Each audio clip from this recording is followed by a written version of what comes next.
A Bíblia ensina que a popularidade perante o mundo significa a morte. As ferramentas mais eficazes de Satanás são a conformidade e o comprometimento.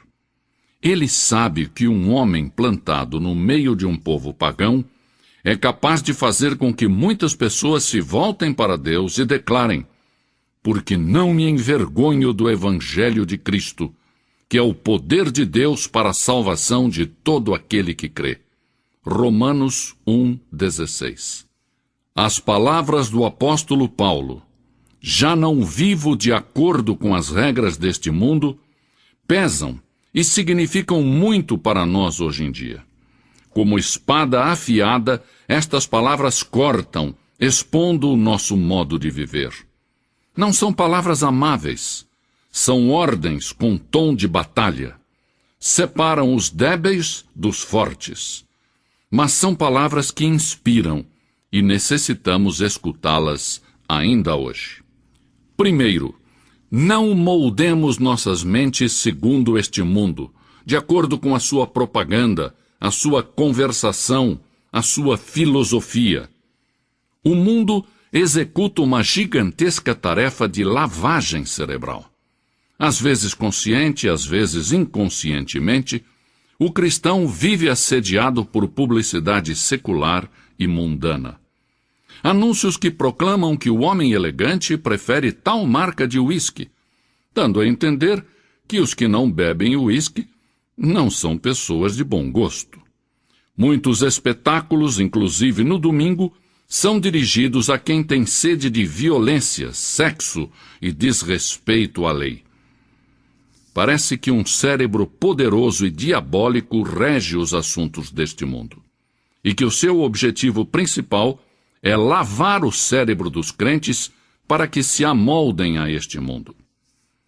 As coisas do mundo ameaçam contaminar a corrente de pensamento cristão. Satanás estará batalhando para distrair você cada hora de se dedicar a ler a Bíblia e a orar. Mas por cima desse estrondo, podemos escutar a voz das Escrituras, que nos diz: tende em vós aquele sentimento que houve também em Cristo Jesus. Filipenses 2,5.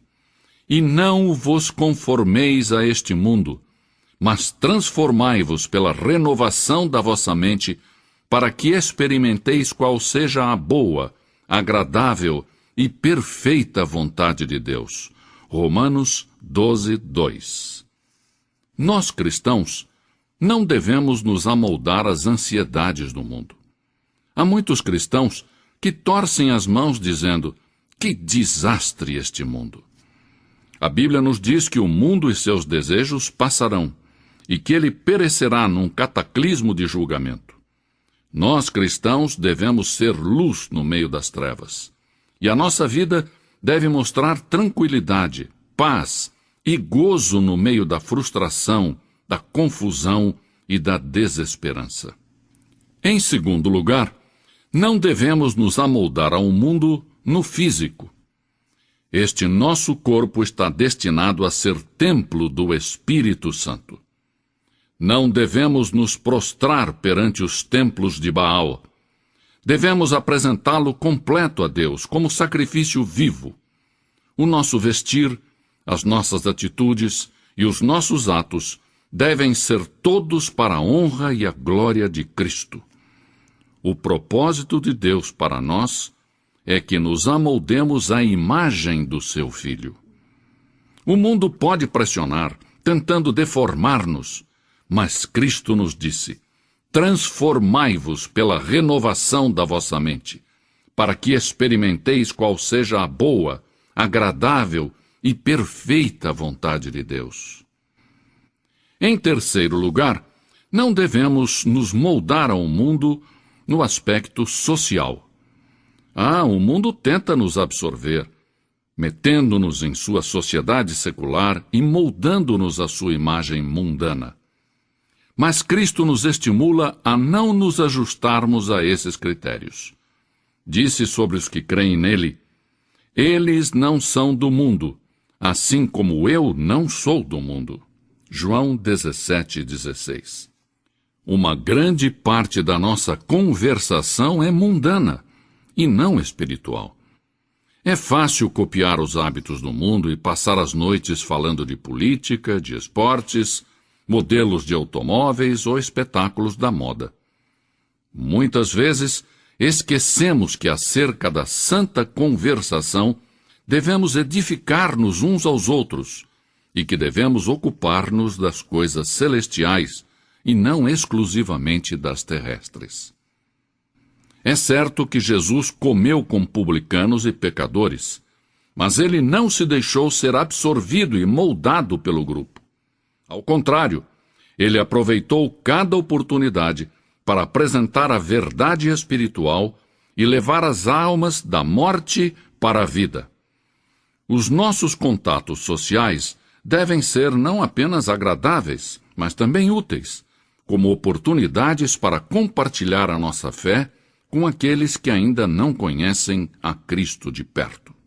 Em quarto e último lugar, não devemos nos moldar ao mundo quanto ao aspecto espiritual.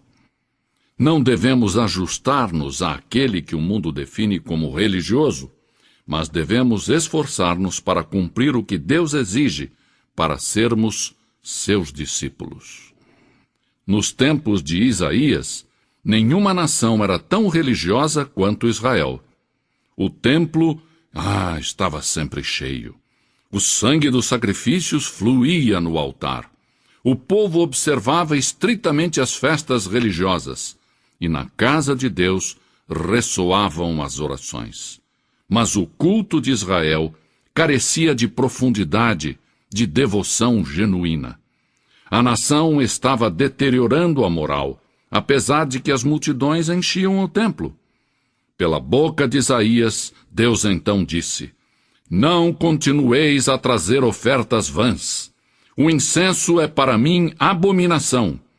As luas novas, os sábados e as convocações de assembleias, não posso suportar a iniquidade e o ajuntamento solene. Isaías 1:13. Logo, Isaías indicou ao povo como voltar a obter o favor de Deus. A este povo, que era membro da igreja, a este povo que tinha sido educado de acordo com as formalidades das suas leis religiosas, mas que não vivia corretamente durante a semana. Isaías os advertiu acerca do castigo divino. Logo, disse-lhes como se purificar do seu pecado. Isaías disse: Lavai-vos, purificai-vos, tirai de diante dos meus olhos a maldade dos vossos atos. Cessai de fazer o mal. Vinde, pois, e arrazoemos, diz o Senhor. Ainda que os vossos pecados são como a escarlata, eles se tornarão brancos como a neve. Ainda que são vermelhos como o carmesim, tornar-se-ão como a lã branca. Isaías 1:16-18. Há milhares de pessoas que não se entregam a Jesus Cristo porque se moldaram ao mundo. Temem ser chamados de fanáticos ou de puritanos. Mas o cristão verdadeiro não é conformista.